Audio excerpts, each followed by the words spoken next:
The Raiders are headed back to Cali to take on the Chargers. Will a new play caller give them a spark? Raider Nation Radio's Q Myers chimes in. Plus, CBS Los Angeles' Chris Hayre tells us what this game means for both teams' futures. And Raiders running back Raheem Mostert stops by. The Silver and Black Show starts now.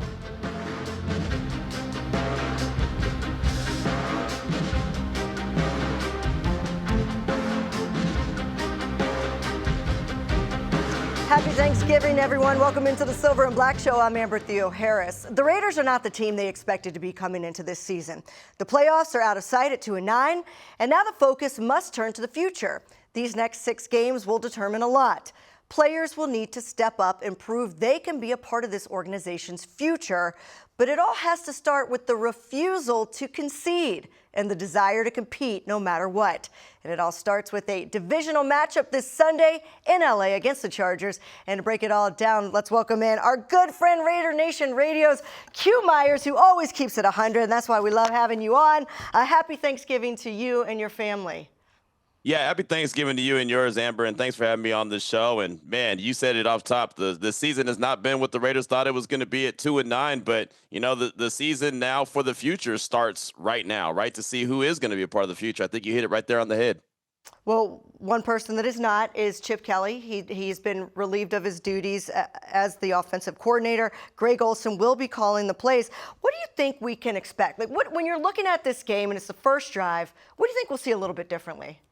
I think you'll see a lot more of number 2. I think you'll see Ashton Jeanty a lot more involved in the offense. And I think that that's something that Pete Carroll has been trying to stress somehow, some way all season long. I can go back to different press conferences where he's right there in the indoor. And I know specifically I asked him a question about Geno Smith and getting him comfortable in this offense after a couple interception performance. And he said, look, he's not calling the plays. We've got to do more around him. And he specifically said he's not calling the plays and kind of looked at me, gave me that little side eye. And I was like, okay, all right. I'm picking up what you're laying down. So I think he's been trying to stress the run game, and it hasn't been there yet this season consistently. And I think that that's going to be the first and foremost difference and change that you can see coming up against the Chargers, is that they're going to at least have an effort. Now, the guys up front have to do their job, and we know that that's been a struggle. But with that being said, there's going to be at least an effort to try to run the ball against the Chargers. I think a bigger question is, do you think Greg Olsen, we might see a different quarterback at some point? And do you think he even has the autonomy to kind of have the input and make that decision, or is that completely Pete Carroll? I want to say it's completely Pete Carroll, but I'm sure that there's going to be plenty of suggestions from Greg Olsen. The one thing we know about Greg Olsen, opposed to Chip Kelly has a lot of success in the collegiate ranks.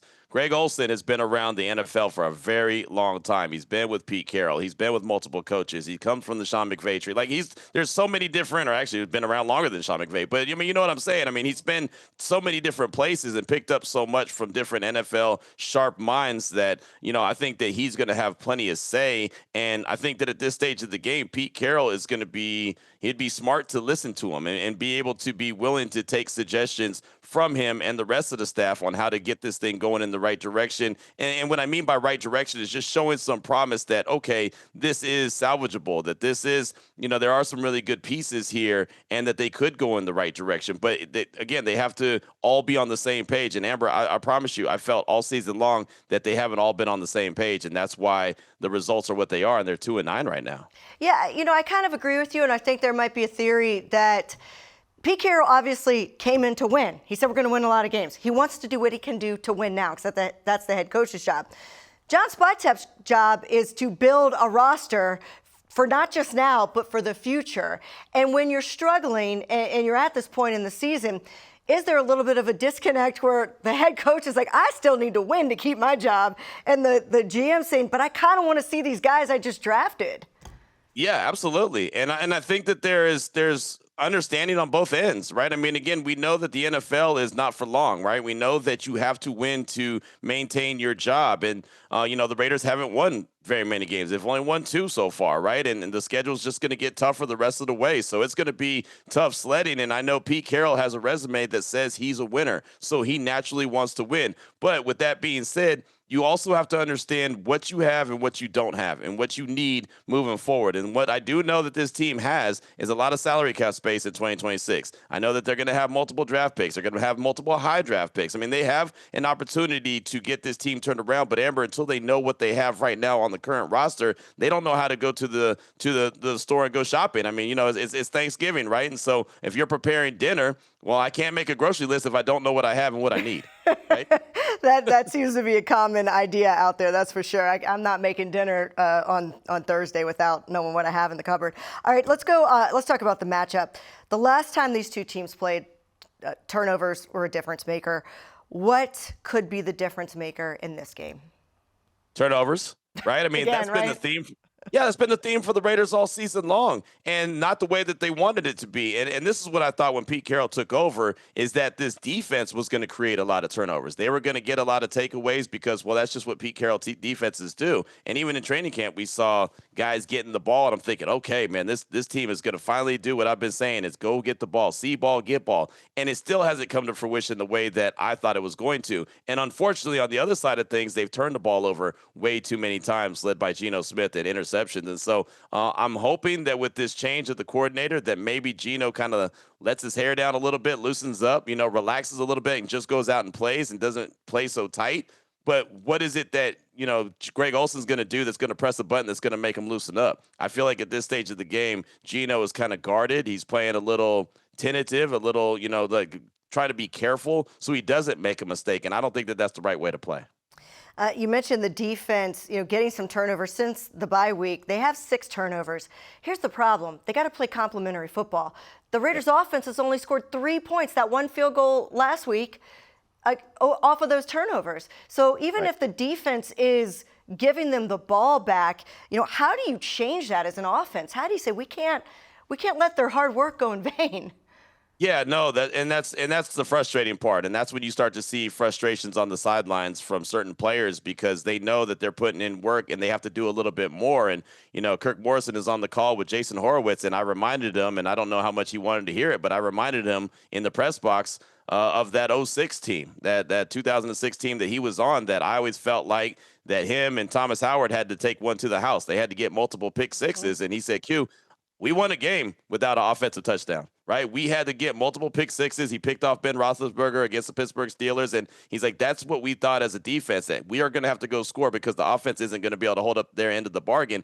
That's not a way that you want to go into a game and have that feeling, because then it's like if you're a defense, you're almost trying to play too perfect where you don't want to make a mistake, because if you make a mistake, then the offense isn't going to be able to do their part to catch you up. I mean, even when Cleveland got up 14-0 on Sunday, I thought that was game. And that was early. And Cleveland doesn't have a fantastic offense. I just didn't think that the Raiders' offense was going to be able to carry their weight and score, especially against that tough defense in Cleveland. So you don't want to end up having that feeling, like I said, of that 06 team where it's like, man, if the defense doesn't score, there's a chance that they don't score. But that's kind of the stage that they're in right now, and that's why Greg Olsen is tasked with getting this offense to perform at a higher level and do some of that complimentary football that you're talking about. It does seem like their chance to score, though, is, as you said a few minutes ago, to your point, Ashton Genty. You got to start by running the ball and get ahead of the sticks. And both of these, what's interesting? If I told you Jim Harbaugh and Pete Carroll are going up against each other, what do both coaches always want to do?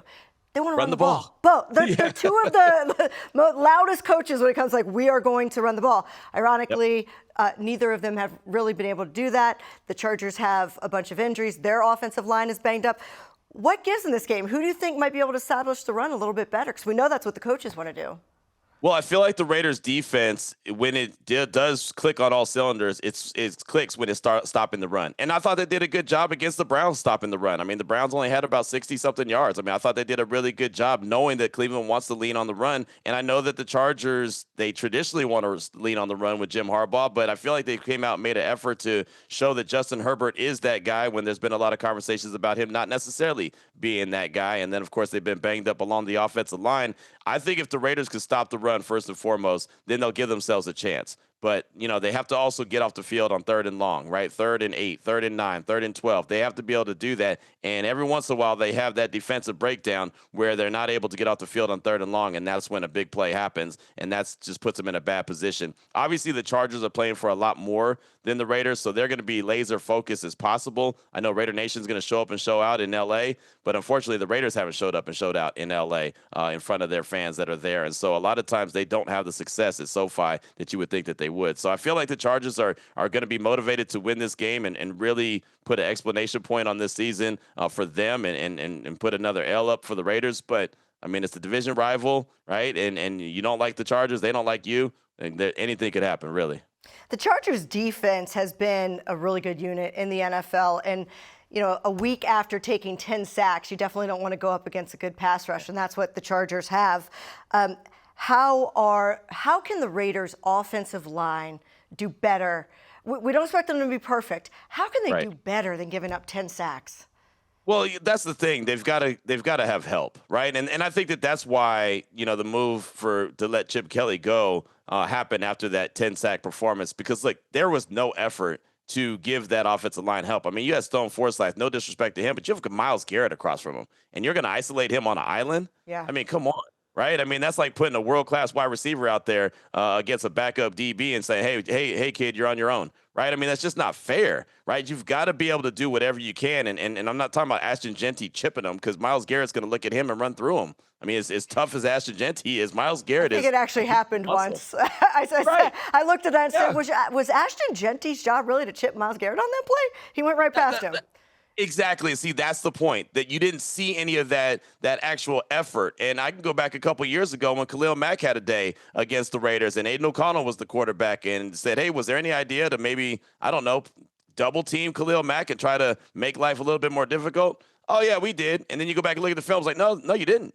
There was no effort to even try to double team and make sure that Khalil Mack didn't get off. And that's what it was on Sunday against the Browns. It was like, yeah, we're going to go mano-a-mano and hope for the best. You can't do that to this offensive line. I mean, they're already down their starters. You have to be able to bring in tight ends, run some 13 personnel, have Ian Thomas in there blocking, bring in Caleb Rogers, bring in Charles Grant. I don't care. Bring them in to help out, right? Be a tackle or eligible lineman. Like, that's okay. That's allowed. You can do that, right? I mean, there's so many things that you could do to help them out and give them, you know, and you're admitting that, hey, they're not where they need to be, but we can all see that with our eyes. So just help them out a little bit and give yourself a chance. I love that. You're allowed to do that. We need to review the rules. Yes, you can do a jumbo package.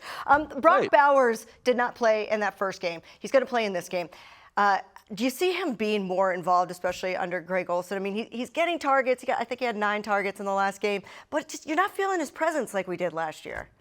No, you're not. You're not. And I do think he's going to get more heavily involved. I honestly think all the tight ends are going to be more involved with Greg Olsen running the show. And I referenced Sean McVay earlier. I think that what Pete Carroll wants is something similar to what you see from the Rams. Now, granted, they have a different personnel package. So, you know, you can't just go out there and duplicate it and say, hey, that's the offense I want. Yeah, everyone would love to have that offense. But the way that they use the tight ends, the way they use the 12 personnel, the way they use 13 personnel at times, right? I think that that's what you want to see from this Raiders team. You want to see an effort to get the run game going. That's the kind of attack I think that you're going to see from the Raiders offensively. And Geno Smith is going to have to put the ball in the right place and know that the playmakers are 2 and 89. Right, 2 and 89. Those guys, and you said it before the season. Hey, I believe that the offense is going to be ran through 89 and 2. And unfortunately, for one reason or the other, one was injury to Brock early, but you haven't seen the offense necessarily go through those 2 guys throughout the course of the seasons consistently, and that's a big problem as well.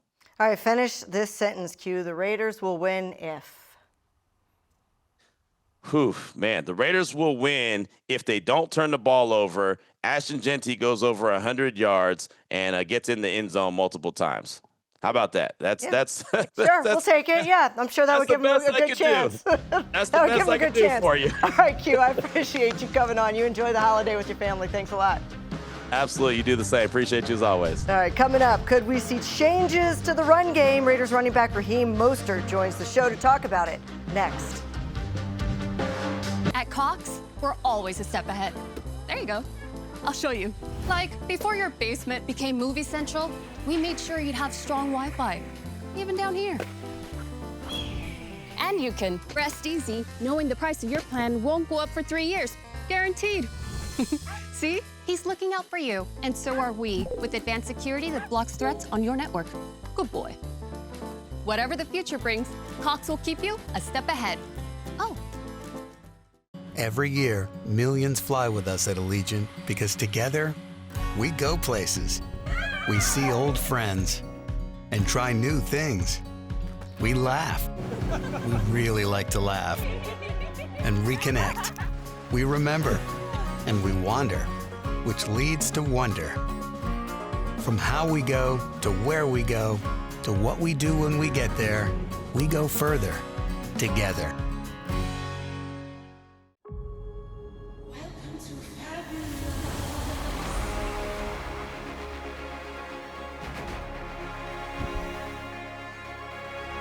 From the fabulous Las Vegas, Nevada, what a move!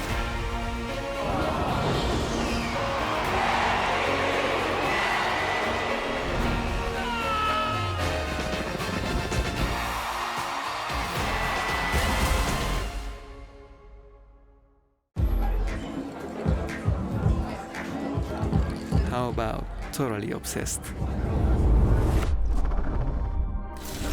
We created a cocktail that requires 7 unique ingredients. The most important one, 1800 tequila. Just as obsessed with taste and quality as we are. The world's most awarded tequila, proudly poured at the world's best bar. The Silver and Black Show is brought to you by Cox, proud partner of the Las Vegas Raiders. Allegiant, the official airline of the Raiders. Low fares, nonstop flights, only at Allegiant.com. Victory Live, connecting the world of live experiences. And by 1800 Tequila, official partner of the Raiders. Taste is everything. Please drink responsibly.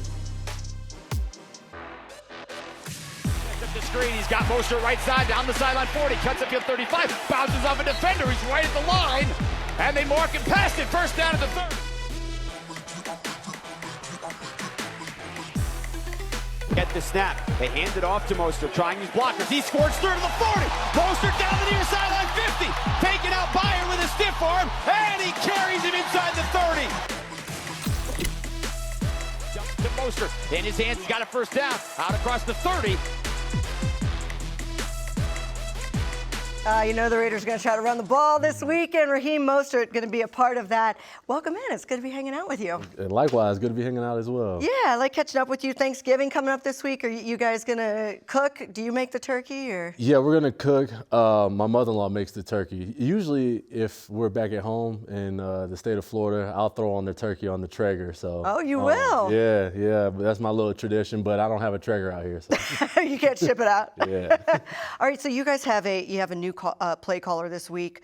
What do you think we can expect from this offense? Yeah, Greg Olson has been a phenomenal coordinator in the past. He's actually been a coordinator here, a couple years back.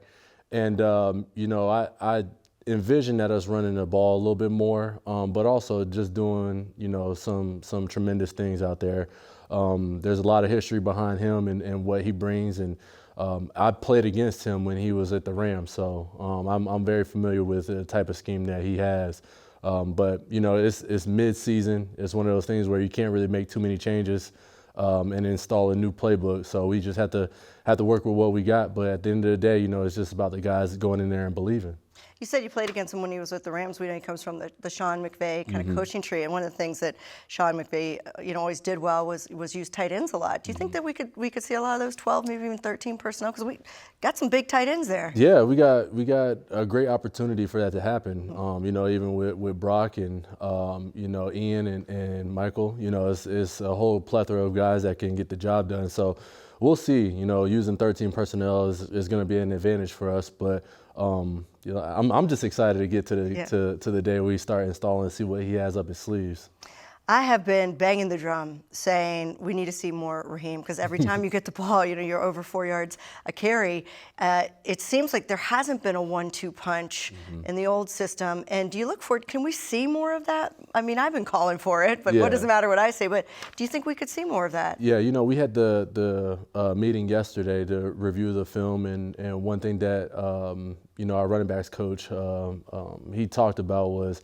But between us, he basically said, hey, look, I basically went into the office and in the meeting room and with all the coaches and told us this is what I would like for us to do, having more split back, two back stuff, and really utilizing what we have in our room. And he's an advocate for fighting for us to be able to go out there and run the ball and get both of us out there on the field, both me and Ashton. So we're waiting to see how this plays out, but it's all about just believing, having the attitude of getting ready, and when they call my number, just got to step up to the plate. And sometimes it's good to mix it up too. We know that the offensive line's banged up. So was Cleveland's last week, by the way.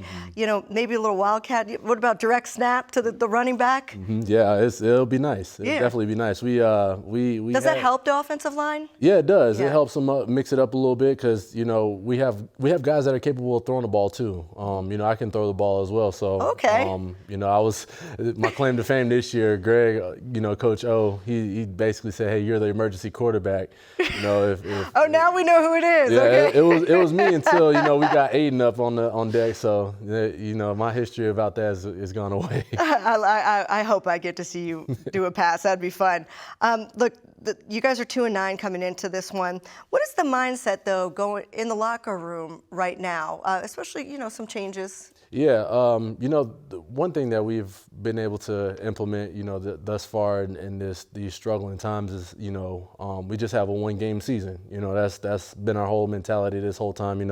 Just focus on this game, focus against, whatever opponent that we have coming up in this week. So right now it's the Chargers, getting ready for them. We know that they're a good unit all across the board.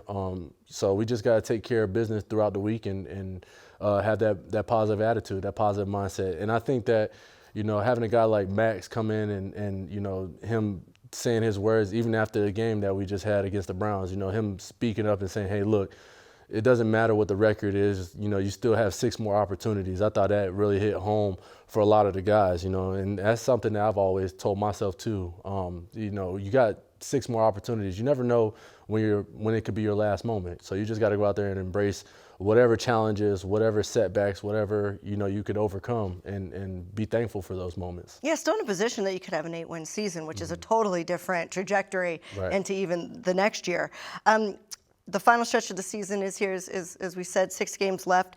What does success look like for this offense if it happens between now and the end of the season? Put more points on the board. Oh, yeah. I think that was the biggest. That was the biggest thing. It's like we're second to last, if not last, in putting points on the board. I think we averaged 15 and a half, and that's just, to me, I'm not used to that. I'm not accustomed to that. I've always been within an offense. I've always been up in that middle to upper in scoring, total. And so for me, it's kind of heartbreaking, but at the same time, you got to realize the stature that you're in. And I think that that's one of the things that once we start putting more points on the board, not just field goals, but also touchdowns, I think that will help the morale within the offense. It would. You know what else would define success, I think, is we know that Pete has been talking about this play-action pass, to have a really great run game to set up that play-action pass, right? Yeah. I feel like you could look back on that and be like, that's what we were trying to do all along. Yeah, and it's crazy because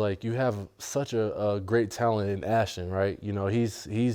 He's putting the team on his back each and every week, and you see, sometimes he makes these little mental mistakes, but he overcomes those with the next play mentality, and that's something that I've been able to help him with. Me being a savvy vet that I am, I've been able to come in and try to help him realize, hey, look, you're gonna have a bad play. That's all right, but let's move on to the next. And with the run game, I'll try to emphasize that to him. Just be patient, just be patient because the run will come. You just have to trust it and you have to stick with it and believe in it, whether it doesn't show or not. You still have to do your due diligence at the end of the day.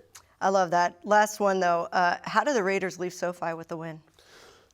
It's gonna be tough because the Chargers are a really good team. We played them at the beginning of the year and they got the best of us. It was a close-knit game, but and we just let that one slip away. And to come out of SoFi, man, we're gonna have to have the crowd, on our side. And you will. I heard that in LA, it's really powerful. Raider Nation's strong in LA. Yeah, so I'm excited about Raider Nation being in SoFi and to be on our side, and just doing all the little things right and even longer. You know, that's one of the big things that's been a detriment to us achieving our successes.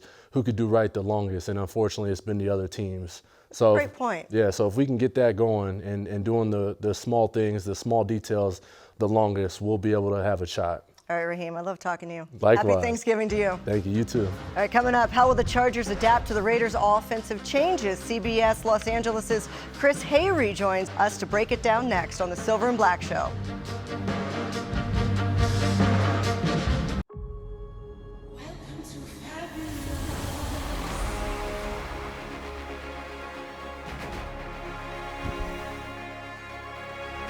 From the fabulous Las Vegas, Nevada, what a move!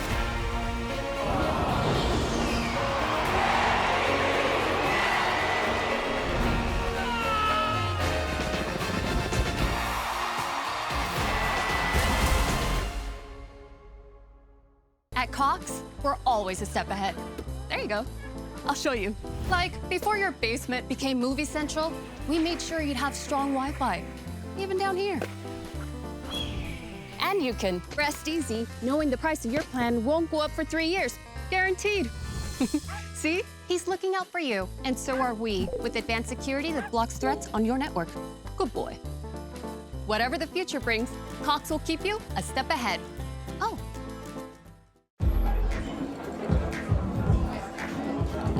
How about totally obsessed? We created a cocktail that requires 7 unique ingredients. The most important one, 1800 tequila. Just as obsessed with taste and quality as we are. The world's most awarded tequila, proudly poured at the world's best bar. Every year, millions fly with us at Allegiant because together, we go places. We see old friends and try new things. We laugh.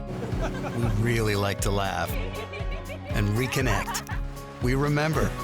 And we wander, which leads to wonder. From how we go to where we go to what we do when we get there, we go further together.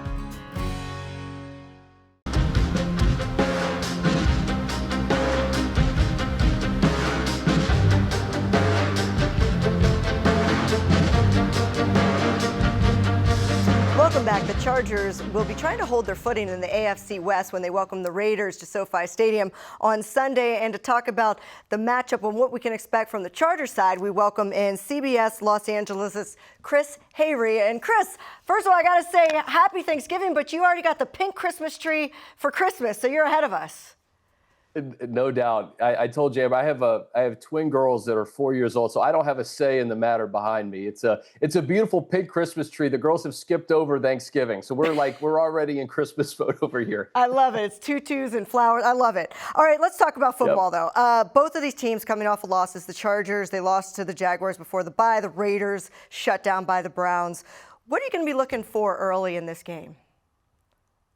You know, just from the Chargers' perspective, Amber, it's a bye week. You're coming off a bye, and just I think of all the travel and everything that this team has had to endure from just really the beginning of training camp. You start training camp a week before everybody else. You play in the Hall of Fame game. You go to Brazil week 1. Week 2, you're in Vegas, so you don't have a home game at SoFi Stadium until week 3. They've been on the East Coast several times already. You played the Giants. You played the Titans in Central Time Zone, the Jags, the Dolphins.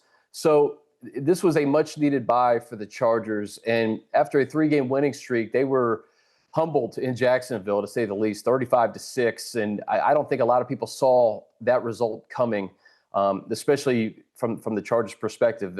They played so well on Sunday night against the Pittsburgh Steelers. So I'm just looking for a rejuvenated Chargers team that's probably chomping at the bit to get back out there, regardless of the opponent, after being beaten like that against the Jaguars 35-6. And again, you could look at the Raiders' record, but this is the AFC West. Anything goes in this division. These teams know each other so well. So the Chargers are going to have to be ready if they want to improve to 8-4. Well, one big change we're going to see is the Raiders have moved on from offensive coordinator Chip Kelly. How is that going to impact the way that Jesse Minter kind of approaches this Raiders offense? I mean, do you even know what they're expecting to see? It's a great, it's a great question, Amber. And I just look at the Raiders, and you have Ashton Genty and Brock Bowers. Those are guys who, in my opinion, can wreck a game and can take over a game. Brock Bowers in week 2 obviously was hurt, so that impact wasn't really felt in that Monday night game. I think the fact that he's healthy and the fact that you've seen Genty have those kind of flash instances throughout the season, I think Jesse Minter and company are going to have to be ready for anything.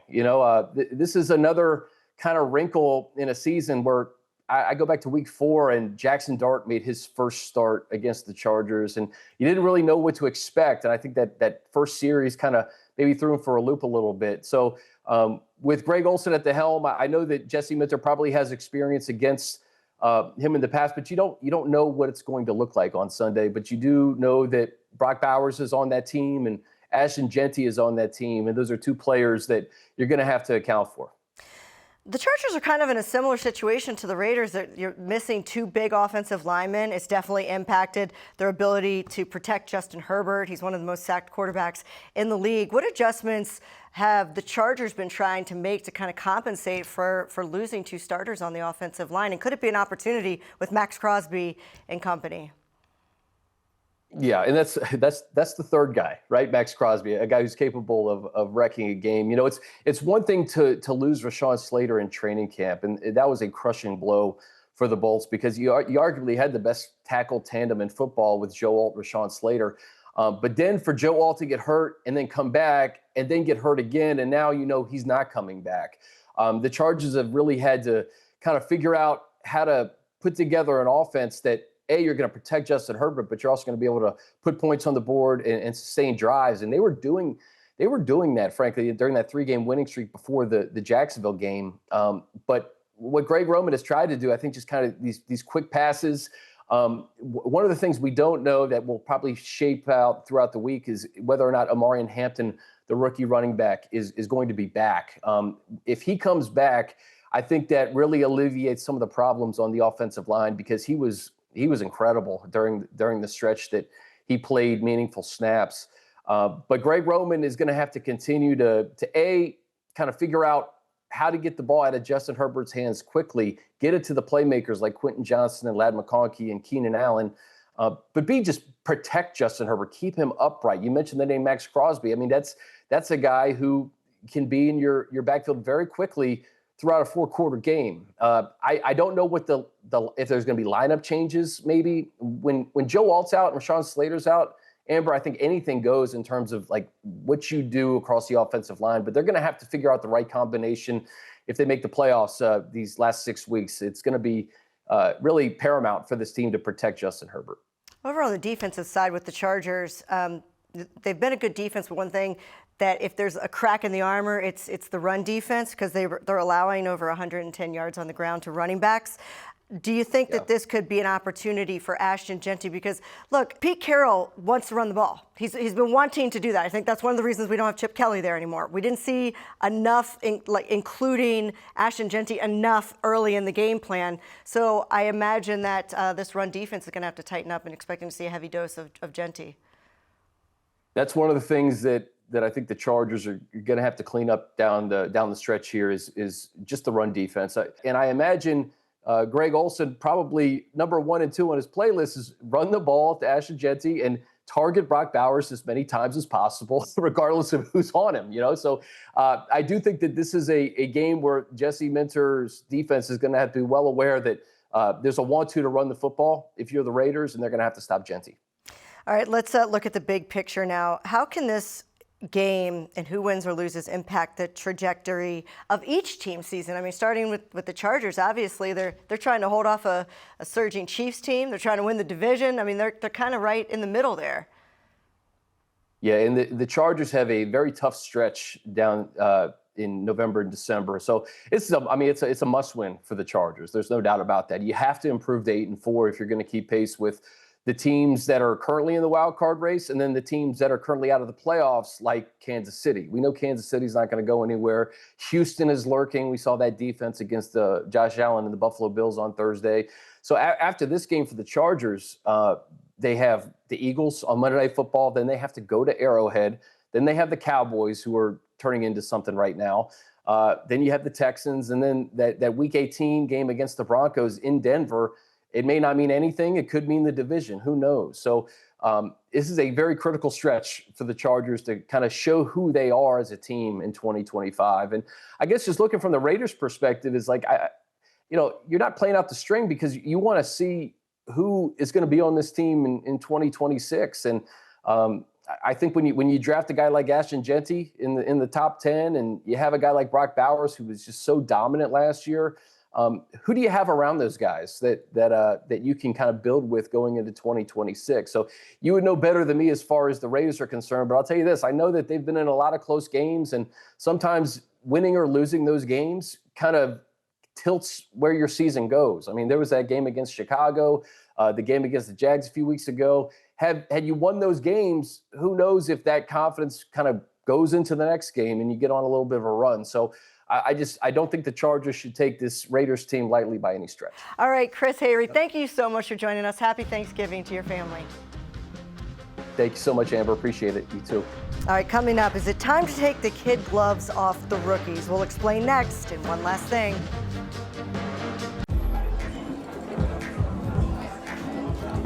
How about Totally Obsessed? We created a cocktail that requires 7 unique ingredients. The most important one, 1800 tequila. Just as obsessed with taste and quality as we are.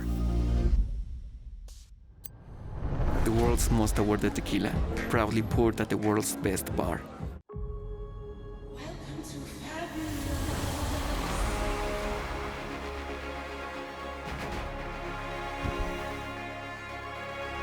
From the fabulous Las Vegas, Nevada, what a move!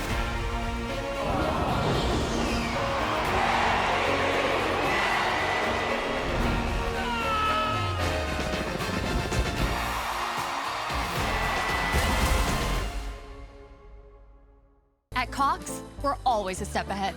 There you go. I'll show you. Like, before your basement became movie central, we made sure you'd have strong Wi-Fi, even down here. And you can rest easy knowing the price of your plan won't go up for 3 years. Guaranteed. See? He's looking out for you. And so are we, with advanced security that blocks threats on your network. Good boy. Whatever the future brings, Cox will keep you a step ahead. Oh. Every year, millions fly with us at Allegiant because together, we go places. We see old friends and try new things. We laugh. We really like to laugh. And reconnect. We remember. And we wander, which leads to wonder. From how we go to where we go to what we do when we get there, we go further together. Raider Nation, it's week 13, and that means the Silver and Black travel to Los Angeles for a date with the Chargers. Here are 3 stats that you need to know before kickoff about what the Raiders' strategy to beat Los Angeles might be. Number 1, taking advantage when the Chargers don't blitz will be key. Overall, the Chargers have blitzed at the 3rd lowest rate, just 21.3%. But when they do, they have the highest pressure rate in the league at 51.9%. When rushing 4 or fewer defenders, they only have a 28.3 pressure rate, which is tied for the 8th fewest. Number 2, getting pressure on Justin Herbert will also matter a lot. Ahead of LA's Week 12 bye, Herbert was pressured on 52.2% of his dropbacks in a loss to the Jaguars and went 3 of 8 for 12 yards with an interception when he was under pressure. So far this season, Herbert has had 3 games where he's faced pressure on over half of his dropbacks, tied for the most such games by any quarterback this season. Number 3, Ashton Genty has a great opportunity to follow his 108 scrimmage yard performance up with another great day. This time, his rushing yards forecast to eclipse his receiving yards. His 30.9 forced missed tackle rate, which is the third highest in the NFL, is a nice advantage against a Charger defense that has the sixth lowest run stuff rate at 13.8%. And they're tied for giving up the third most rushing yards per carry at 5.1 since week 8. Raider Nation, what are you tracking and what do you predict will happen? I want to hear your analysis in the comments below. The Silver and Black Show has been brought to you by Cox, proud partner of the Las Vegas Raiders. Allegiant, the official airline of the Raiders. Low fares, non-stop flights, only at Allegiant.com. And by Ticketmaster, the official ticket marketplace of the Las Vegas Raiders and the NFL. Time now for one last thing. The Raiders need to figure out who they are going forward, and that starts with knowing what they have. The next 6 games will serve 2 purposes: build momentum going into the offseason under Pete Carroll and figure out which young players can play. Raider Nation Radio's Lincoln Kennedy said it best. I might have to make a change just to maybe provide a spark and see what it goes. Maybe it's a little different. I don't know. You don't know until you try it. That's why I'm saying they should play every young guy. Put them out there. What do you have to lose? I mean, going forward, you need to know what you have in your cupboard before you go shopping. So, you put those young guys out there, let them take their licks. The Raiders selected 11 players in last year's draft, but right now they are 19th in the NFL in snaps played by rookies. Last week, third-round pick Caleb Rogers warmed up at center, but ultimately never got in the game because Alex Kappa, who's a guard, by the way, went in the game instead.